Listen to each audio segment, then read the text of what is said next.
저도 그랬습니다. 나는 괜찮다고 믿었죠. 뉴스에서 사기 당했다는 이야기 나올 때마다 어떻게 저린 걸 믿지? 하면서 고개를 저었거든요. 그런데 지금 생각해보면 그때 제가 가장 위험한 상태였던 것 같아요. 나만은 안 당한다는 그 확신이 사실은 가장 큰 빈틈이었다는 걸 너무 늦게 알았습니다. 직장 다니면서 매달 월급 받고 통장 잔고 확인하고 카드값 제때 내고 그렇게 성실하게 살면 안전하다고 생각했어요. 사기라는 건 돈 많은 사람이나 당하는 거라고, 혹은 정말 조심성 없는 사람만 당하는 거라고 믿었죠. 그런데 그게 아니더라고요. 시작은 정말 사소했습니다. 문자 하나였어요. 은행에서 온 것처럼 보이는 문자 하나. 고객님의 보안 등급이 낮아 계좌가 정지될 수 있습니다. 아래 링크를 통해 본인 확인을 진행해주세요. 처음엔 무시했어요. 이런 거 피싱이라는 거 알고 있었으니까요. 그런데 문제는 그 다음이었습니다. 며칠 뒤 이번엔 전화가 왔어요. 금융감독원이라고 하더라고요. 목소리도 차분하고 말투도 정확했어요.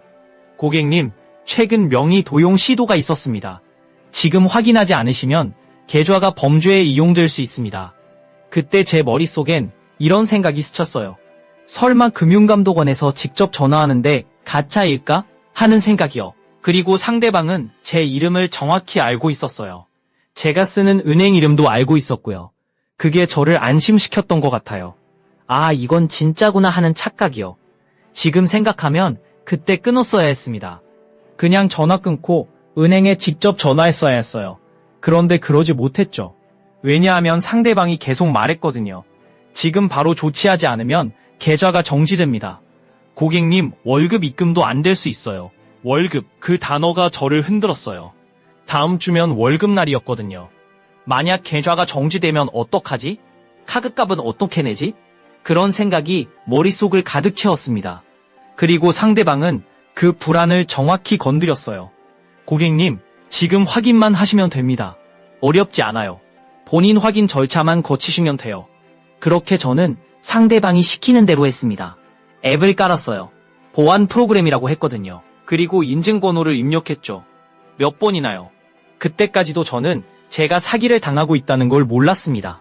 아니, 알고 싶지 않았던 것 같아요. 나는 조심하는 사람인데 이런 실수를 할 리 없어 하는 생각이 계속 저를 붙잡고 있었거든요. 전화가 끊긴 건 그로부터 30분쯤 지나서였어요. 상대방이 확인 완료됐습니다. 안심하셔도 됩니다 하고 끊었죠. 그리고 5분 뒤 문자가 왔습니다. 계좌에서 200만 원이 출금됐다는 문자였어요. 이어서 또 문자가 왔어요. 150만 원, 100만 원, 순식간이었습니다. 그제야 정신이 번쩍 들었어요. 손이 떨렸고 심장이 쿵쾅거렸어요.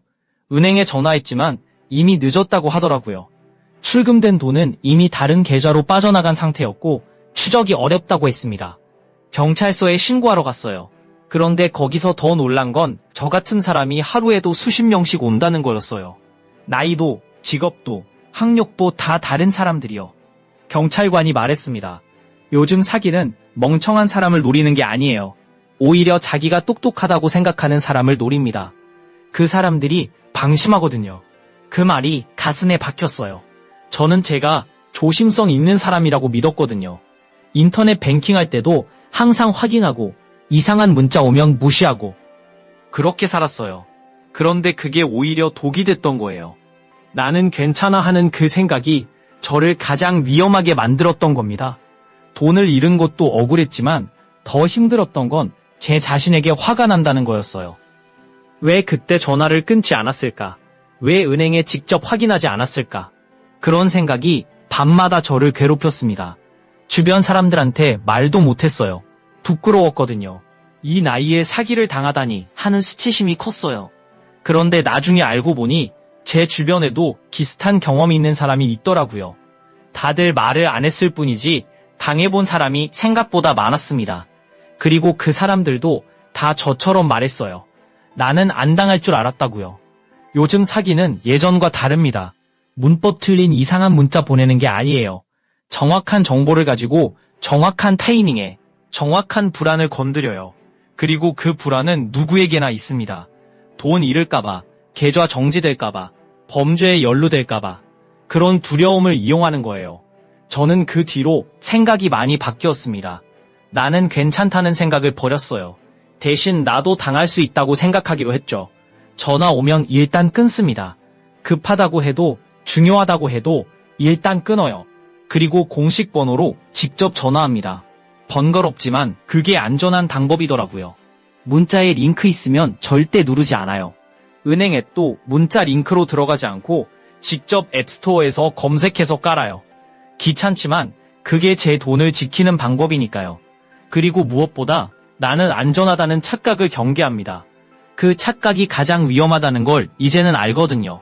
사기꾼들은 멍청한 사람을 찾는 게 아닙니다. 장심한 사람을 찾아요.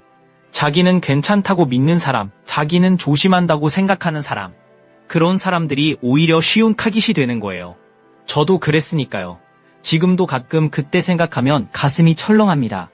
만약 그때 조금만 더 의심했더라면, 만약 그때 전화를 끊었더라면, 그런 생각이 들죠. 하지만 이제는 압니다. 후회는 소용없다는 걸요. 중요한 건 지금부터라는 것도요. 여러분도 그러실 거예요. 나는 괜찮아. 나는 조심하니까. 하고 생각하고 계실 거예요. 그런데 한 번만 생각해 보세요. 정말 괜찮을까요? 정말 안전할까요? 그 확신이 혹시 가장 큰 위험은 아닐까요?